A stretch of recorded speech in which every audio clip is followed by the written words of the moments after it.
Like, I think anybody with an idea or looking for a breakout, sometimes like all of your answers are right there. They're right in front of you. And it's just this matter of looking at them or organizing those puzzle pieces slightly different. That's what we were doing. It was like this constant, here's the same thing, and it's this slightly altered initial playbook that wasn't working. And it was really just a matter of telling that story a bit differently to go from a business that you should shut down to a business that is dominating from a growth point of view. This is Breaking Through the Noise, practical strategies from emerging thought leaders who've actually broken through the noise on their terms. I'm your host, Catherine Jelinek. Let's get real and let's get into it. Hello, everyone. It is my great honor to get to be with John Williamson today. So John is a mentor to me. He's a mentor to the Skinny platform. He's also a serial entrepreneur, currently the CEO and co-founder of Songfinch, which does custom songs written by professional artists. And you'll hear way more about that. But welcome, John. Thank you for being here. Thank you for having me. I don't think I'm used to people saying that I'm their mentor, but I Yeah, love well, it. you I love are. working So with you. thank you. Likewise.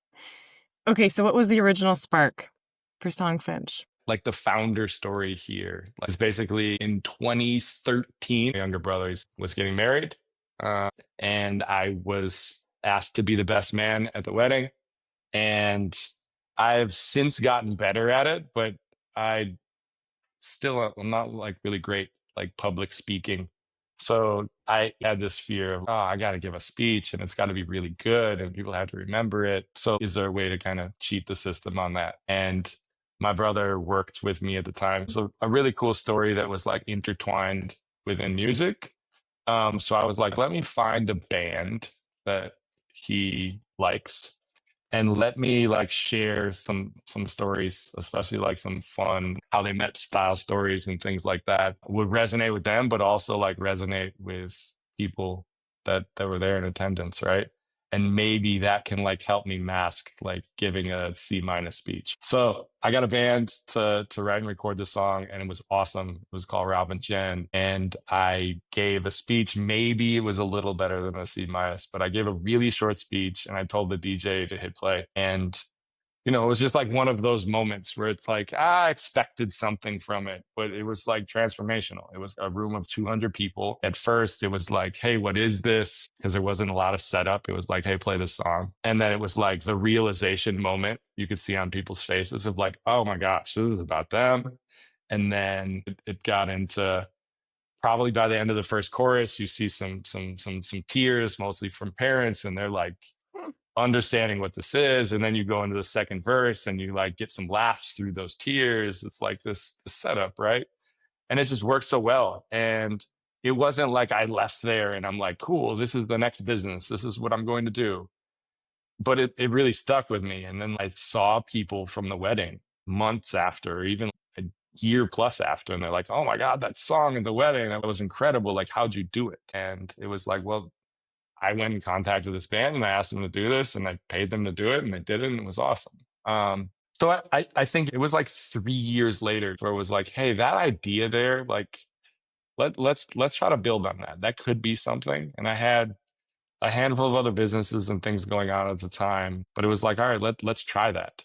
And then I brought my brother in to kind of try that idea out with me because obviously he understood the power of it and was impacted by it. And we had already previously worked on a music company together, so it was like, hey, this is our shot. Let's figure it out. So that was the origin story. I Um, love that. The fact that you actually had a chance to see 200 faces reacting to that first original creation of a song. Catherine, I have a memory of like a goldfish. Like I get made fun of by my family. But like that moment, like I vividly remember like people's faces, and I think more than like visually, I remember feelings. Right? Yeah. It was genuine. It was authentic. It also brings me back to like something so deep and core to us as humans. Like thousands and thousands of years ago, this is what we did. We sat around fires and sang songs that told stories about our lives. So you're bringing us back into something that's so much more a part of us than anyone knows. Yeah, it's funny. It's something that I'm constantly telling people. What we created is cool for sure, but like what we've really done, I didn't create music. I didn't create people creating songs about the loves of their life and things like that. That happens all the time. But we took like this most emotive form of communication, like you said, since like the beginning of time, and we just made it accessible. We like gave you as an individual the ability to like harness the power of that. And I think that was like part of the unlock. Like when we talked forward about like the aha moment, part of it was like really recognizing what it was that we were offering, what it was that we were selling. And I think being so literal for the first several years of like trying to build that as a business and trying to find product market fit, I think that was the bit of the mistake. So tell us your breaking out story. Like, I love this story so much, everybody. But there is a very unique story of how Songfinch actually broke through the noise for the first time in a big way. Yeah, it is definitely a story of perseverance. So towards the middle or end of 2016 is when like we officially made, hey, Songfinch is a business. I went out and raised a little bit of money from angels with the idea. I'll tell you that pitching this idea to people, even people that had previously invested in businesses of mine and maybe made a little bit of money, even those people were kind of skeptical. Like, hey, it seems small. You guys just had this platform in music that was B2B and it was big and it was exciting. This seems small. This is what you're kind of waiting for. And it was like, yeah, I don't necessarily think it's small. I don't know how big it is, but a lot of people basically didn't get the idea. They're like, custom music, why do I want a custom song? Cool, you finally convinced me that like a custom song is this emotive thing and it could be cool, but now I'm gonna get it from an artist that I've never heard of before. Like it was a really hard sell, right? So reluctantly, I think I got a few checks, and we're able to bring on a few people to start building out this idea. And like all ideas at the beginning, you look back on it now and you're like, wow, that's funny. That was our approach or whatever. But ultimately, like even in 2016, the offering and what we were doing is the same as it is now. I think the unlock comes from positioning, right? A lot of companies have this like monumental pivot of a product where it's like, oh, we were a video game platform and then we turned into a SaaS tool to chat with your team in real time, a la Slack. But this was like just true. The product stayed the exact same, but how we were telling the story changed, and that was the unlock. So I'll take you through it like 2016, 2017, 2018, 2019, literally 4 years, raised just under $1 million, built up a team. I had a team of like 9 or 10 at peak. And we were doing, I don't know, a song a day, a song every other day. And I remember going to these like team meetings and being like, all right, we got 6 songs that we sold this week. Let's listen to them. We're getting great feedback. And everybody was in love with the idea.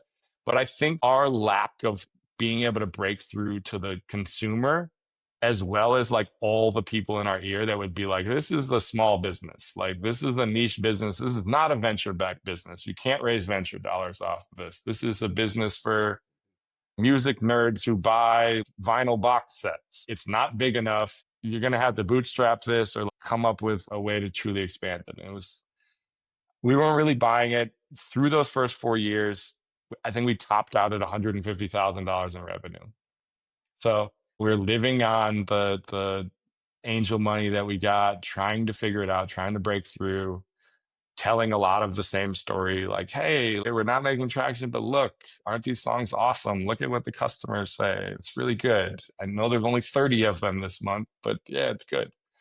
I probably should have shut down the business realistically half a dozen times through those first 4 years.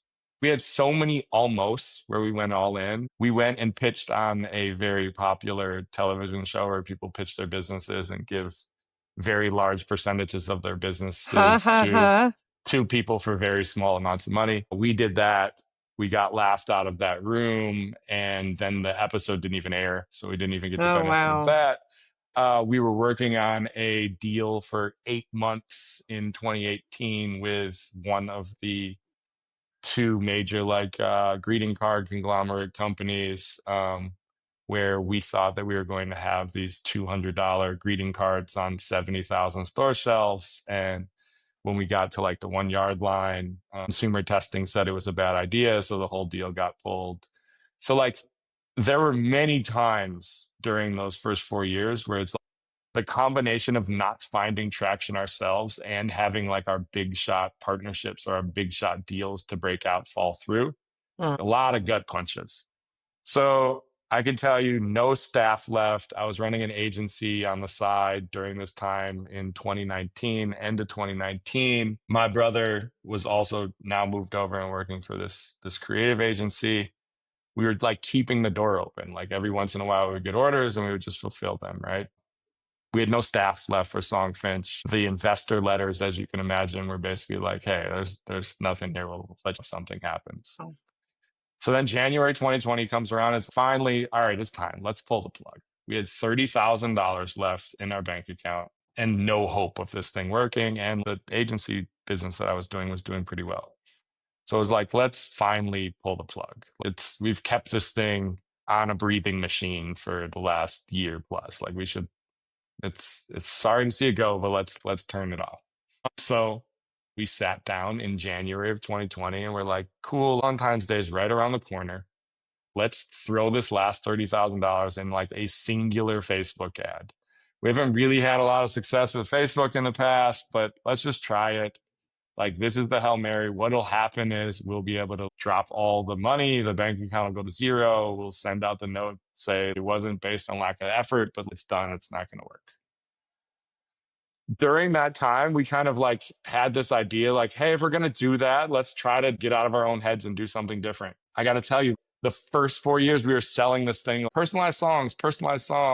This is what you do. And you would ask 1 out of 100 people if they wanted a personalized song, and maybe one person would be like, yeah, that sounds cool. And you'd get them to buy it. Right. But we got to this world of, hey, I don't think we're actually selling personalized songs. The music is the music, but what people are actually buying, they're buying this potential to have like this emotive experience with somebody that they love. Music is just a vehicle. We've been selling music as the deliverable. We've been selling that as the product, but music is just the vehicle. The deliverable, the product is actually this emotive experience with the person with a loved one. So we got this idea. I don't know why. Now looking back in hindsight, it's crazy that it took us this long to figure this out. It's ridiculous. But we got this idea of, oh, let's take the music and let's put it to the background. Let's stop talking about how it works. Let's just show the emotive experience. Maybe the audience can identify with that, see themselves in that experience and say, I want to have that. Oh, it's music. This is how you do it. It's a couple $100. This sounds great. Rather than, wow, why would I pay that much money for this? So unfortunately, we didn't really have any strong captured authentic reveal moments at the time. So like any scrappy entrepreneur, we went on YouTube and may or may not have borrowed some videos of some attractive people crying, and we pieced it all together and like made it feel like this like montage of these experiences that people were having when people got this point of view of people getting somebody this gift. And we launched it in like a single campaign on Facebook and just like up the budget, and it went bananas. February 2nd, 2020, we launched this, and over the course of 1 week, we sold more songs than we did in the previous year combined. It went crazy. It was the best week and the worst week, mostly the worst week for Rob, my brother, because we had no staff and he was fulfilling all the orders. By the way, like early days in this business, even when we started taking off in 2020, we had like every customer story that would come in, we would read it, we'd find the best artists and pass it over to them. And then they would record the song, they'd send it back, we'd listen to it, make sure it was great before we delivered it to the customer. It was super manual. So that week was nuts. I'm telling you, he was fulfilling songs like 22 hours a day and like taking naps at his desk. And I'm over here just wanting to throw more money. And he's like, stop the marketing. This is ridiculous. So it's exactly what we wanted. And then at the end of that week, we were getting cease and desist from the characters in those videos saying, hey, that's not me crying. They were even leaving comments on the Facebook ad, I believe, saying like, that isn't me. Like, that's from this other video, yada, yada. But the audience got it. So like instantly in our mind, like it moved from this, maybe in the back of our head thinking that this was not a big like TAM. Like, hey, the total addressable market for this might not be big. Like the investors or the people that we were asking for money might be right. It might be too niche. We went from that to no, this is for anybody with a soul. The TAM for this is infinite. Our main problem is it's going to be too big. We need a whole bunch of money to be able to reach that audience. We figured it out. So at the end of that week, took some rest, shut down the ad, and we're all right. We're not only not going to shut this down, like this can work. Let's figure it out. So that's my Wow. long-winded breakthrough, probably. Shifting from we're selling custom songs to selling this human, connective, emotive experience. Like, that's what it is. It's just the song. The song is the greatest vehicle to deliver that, right? And again, we didn't invent the song. Like music has always been emotive. Music is like the DeLorean in Back to the Future, right? Like you can listen to a piece of music. I can listen to song like 90s hip hop songs today and literally be transformed back to a Monday morning at this particular location with these people telling these stories. It just does that. And I think making those things yours and utilizing that like emotive power and telling your stories, telling the quirky story of how like you came to meet your significant other and the funny inside jokes that only the two of you may know, or leveraging and utilizing it to like help get over difficult times, or all these other just milestones, good and bad, that happen in your life, leveraging the power of music to get through that. People do that today with music that is not personalized and it's not theirs, right? It's like, oh, I'm depressed. Let me go listen to this Kanye 808s and Heartbreak because I know that to me like was a particular point in my life. You know what I'm saying? So like, yeah, I think that's what makes it so special. You broke through by demonstrating the emotion and realizing the song was just a delivery vehicle. That's such a big nugget, I think, for so many of us working on different things. It's about what experience or how you're making people feel and realizing that's really what you're selling in the end, rather than. This is very popular, like starting with why, right? It's working from the center out. But I think it's a real easy concept to understand, but applying it in each of our businesses, sometimes the what can get in the way of those things. So, especially when you have to spend so much time on the what. When you're operating a small business, that's like what you live in is the what. Of course. So then, it broke out. We decided, hey, we're going to build a business around this. And then we basically had the craziest, let's call it 3-year run where every single shot that we were putting up went in. Like throwing the ball over our head, through our legs, everything was That's going awesome. in. Like 2020, 21, 22, 24,000% 3-year growth. Where I believe on the Inc. 5000, we ended up peaking at number 11, which was, there were 10 B2B companies in front of us. So we were the fastest growing consumer company in the country for those 3 years. Yeah. And it's so interesting because, you know, operating with like the idea of this market is small and no one's going to want this is like the chip on your shoulder, to like probably over indexing on some of that growth and maybe even going like a little too hard into there just to like prove that like the TAM is big. But yeah, like it was that like singular playbook. It's now we don't have to make up these reveals because customers that are seeing them unprompted would want to like record their own, and then they would want to share it with us. So we were getting hundreds and hundreds and hundreds of these reveals of these unbelievable moments that customers were hiding a phone in their car and surprising their significant other and like trying to like one up the ads and the pieces of content that we were sharing that other people inspired them to create this. So it was this crazy flywheel of this kind of UGC content that we just used to kind of scale up and do whatever we wanted for a few years. That's so awesome that that became a part of its natural marketing. Like people getting to like share their wow, like look at this. Like it's essentially that proposal moment, but like anything No, and everything. exactly. I always said it was like the new like soldier come home video. On Facebook for so long, you would see somebody that was deployed come home Yeah. and surprise their family, and people would get lost in those videos. Yeah. This became this new piece of content. I would meet people and they would hear that like your song, Finch, and they would be like, "Oh my God, like your reveal videos, like on Friday, like I was feeling down and I like laid in bed with a box of Kleenex on my laptop and watched hours of these reveal videos and like felt a particular way." Like so many different stories like that. Um, and it's crazy. It's like so much of the response, like it seems made up. Like it's like too good to be true. Yeah. And surprisingly enough, like that is a very difficult thing in marketing. Like it's like seems so over the top where it almost doesn't seem authentic. It seems like these must be actors or these reviews must be completely made up. These aren't real people.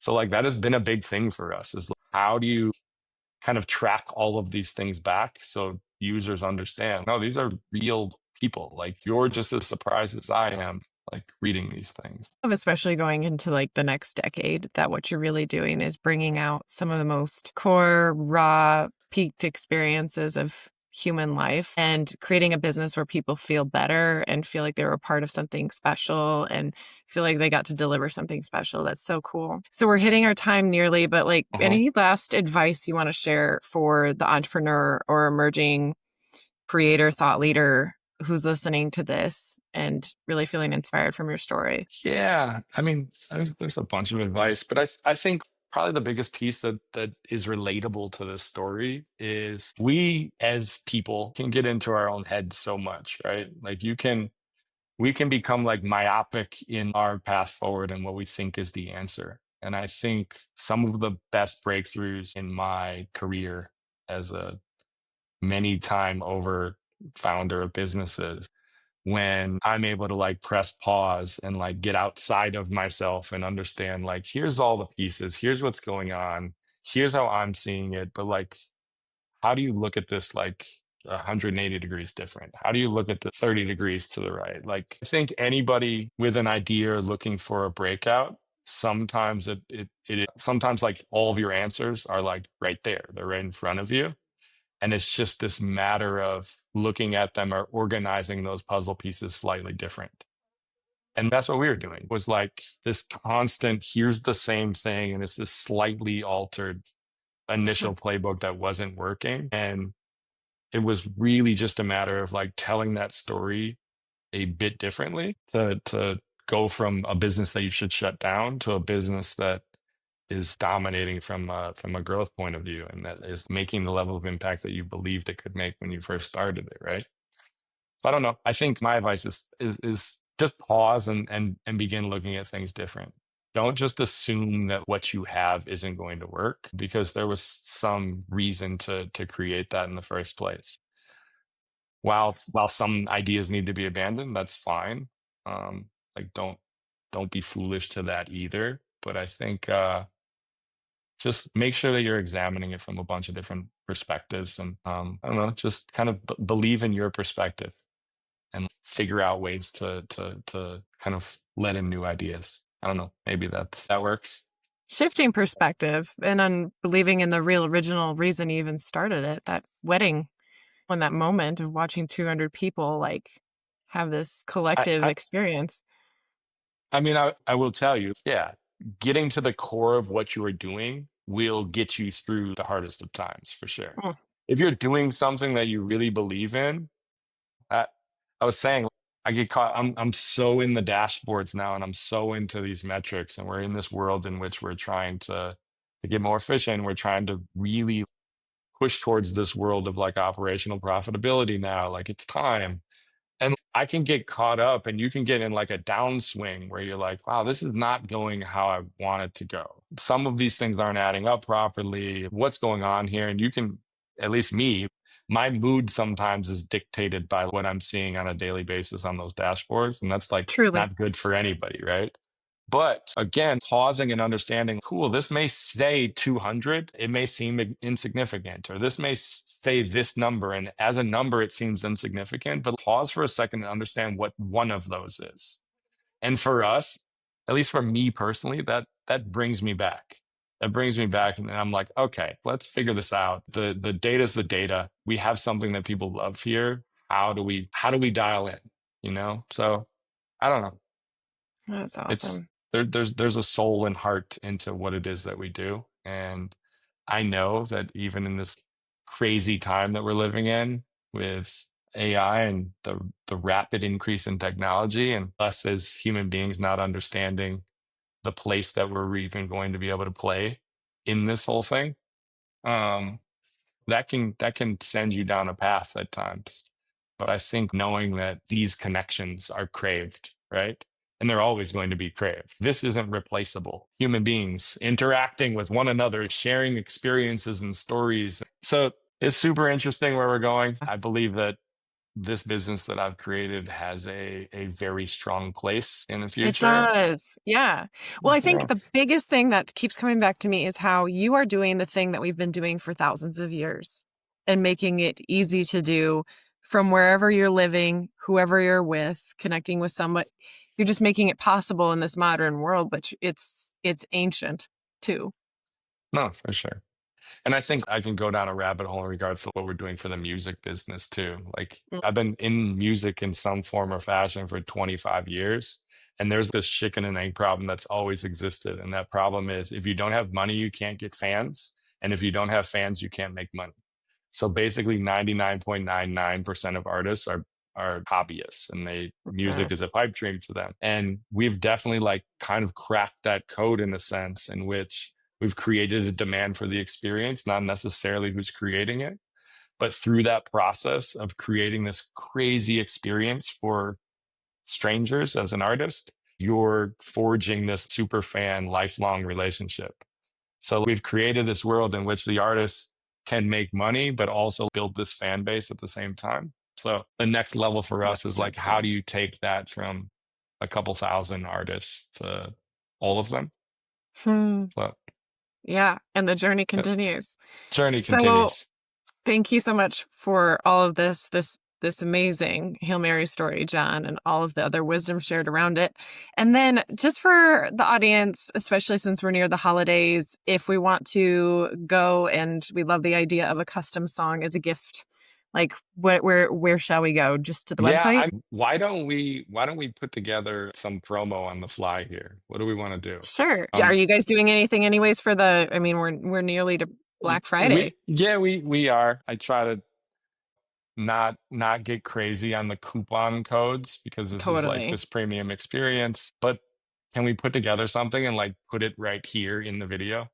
Yeah, we Um, can. How like about we I can do like Hail Mary, right? Hail Mary. Because How about Hail yeah. Mary? Hail Mary is the code, and we will do $35 off an order and Okay. the free like lyric music video thing that we have. We'll include that too. So let's use the code Awesome. Hail Mary.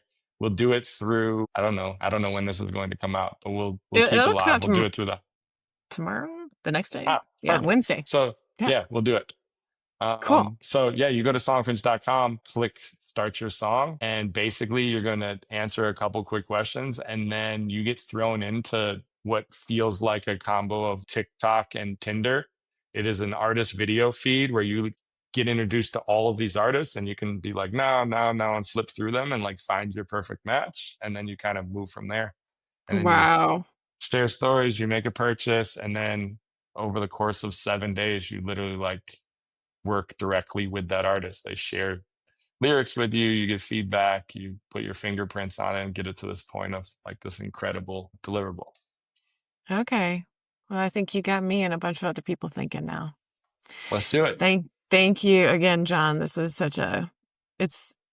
this is such a good human story, and it gets everybody kind of feeling inspired and hopeful. And I'm so glad you persevered, went through it Thank, all. thank you. Appreciate the platform and the time. This is awesome. All right. Till next All right. time, everybody. Thank you for listening to Breaking Through the Noise.